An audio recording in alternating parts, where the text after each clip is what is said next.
I'm from the area where these fires are hitting. I mean, my parents' home is like absolutely like they have a car packed and ready to go. They're seeing the smoke, they're seeing the ash fall.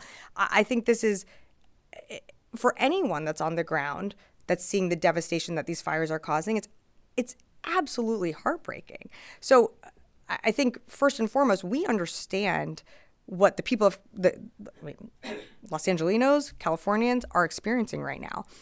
It's important to note here that the department is not the lead for these efforts. The state is the lead when it comes to this ever changing, very fluid situation on the ground, just as other states have been for other natural disasters that have occurred over time, whether it be Hawaii, North Carolina, Florida. The states are always in the lead. DOD is in a supporting role. And I think it's just really important to remember that we are supporting the state's efforts and FEMA's efforts. And FEMA is coordinating the federal assistance and response like any type of emergency like this. So we're going to continue to work with the lead agencies, with the state of California, to plan and anticipate needs. That's what you're seeing the commander of Northern Command do. That's what you're seeing the secretary do here as well. And, of course, the president has directed this department to be agile and to support California with what it needs during this time. Does that help? Okay, great. It doesn't answer why those aircraft are still on the ground when they should be in the air. Again, we're getting aircraft. There are two going up today. Hold on. There are two going up today. There's 6 more going up this weekend. We are standing by to support as needed with California, like as California requests.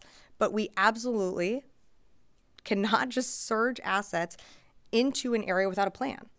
We can get as many aircraft if we want up in the air if needed, but if we don't have a plan to attack a fire, then that aircraft is not going to do much good. So we have to work with the state. We have to work with the governor. And most importantly, we're the supporting role here. So we're working with FEMA in what they're in the plans that they're putting together. I'm going to go to the phones and I'll come back in the room here. Heather, USNI. Great. 2 questions, one on this response. What request exactly has the DoD received from FEMA or from California in terms of sending helicopters or military service members? And then a question on the Houthis. The Houthis are claiming that they attacked Truman again today, and also that that Central Command struck Houthi sites ahead of the January 8th strikes that CENTCOM announced. Any confirmation of either one of those? Yeah.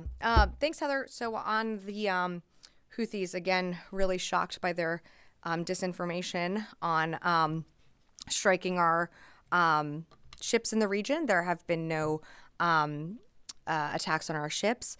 In terms of your question on strikes, the most recent strikes that Central Command conducted were on January 8th that I read out here at the podium.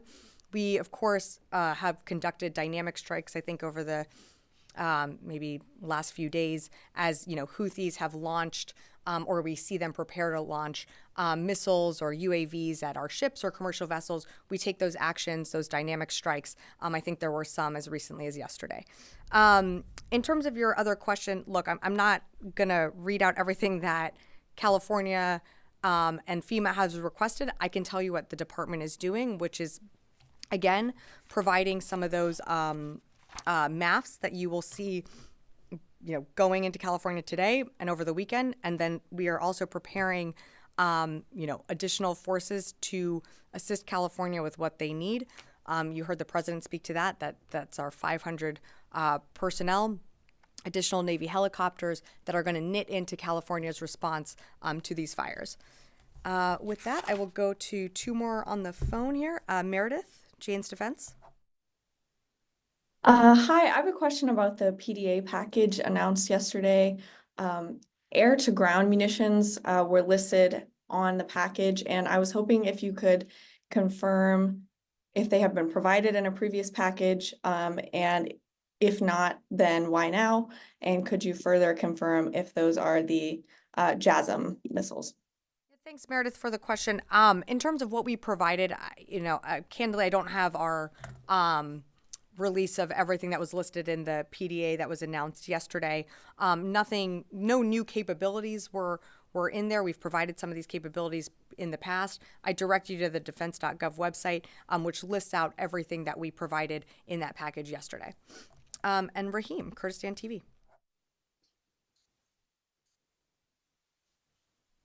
Don't think we have you. Yes. Goyle. Two quick questions. One is, as far as national security is concerned, how much you think TikTok is dangerous for this building, like Chinese part of Chinese Communist Party, and also so many activities by the Chinese were also going on around the U.S. Military facilities and all that. Yeah, appreciate the question, but that is obviously being litigated in the courts right now. So I'm not going to have anything to add on that one. And second, India's foreign minister was here in Washington last week for almost a week.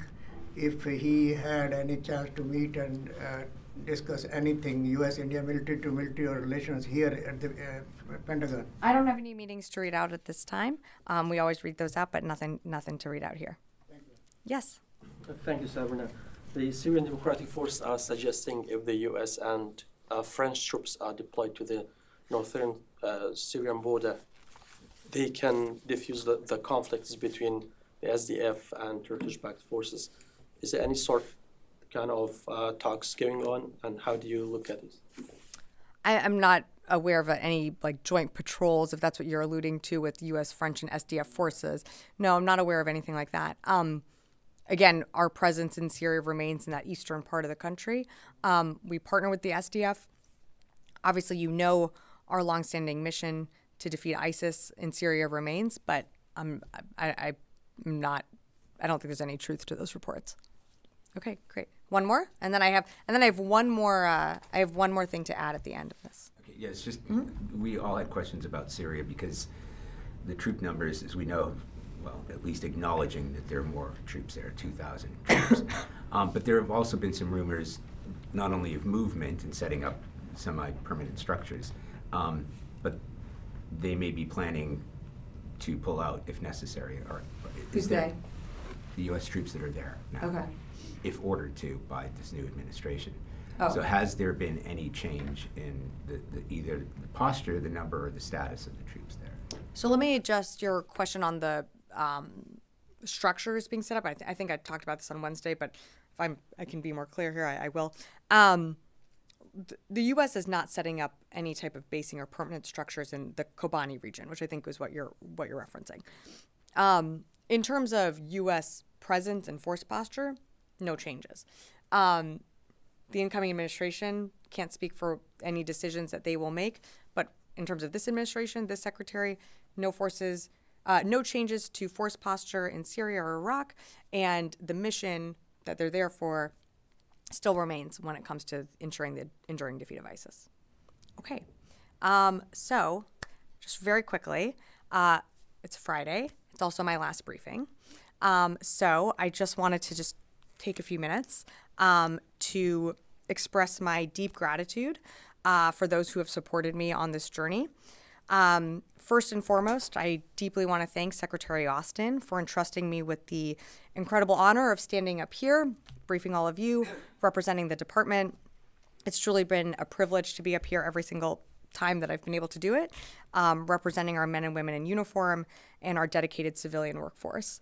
To my joint staff colleagues, thank you again so much for your unwavering support, your patience with all my questions, sharing your knowledge. You've made me better every single day because of that.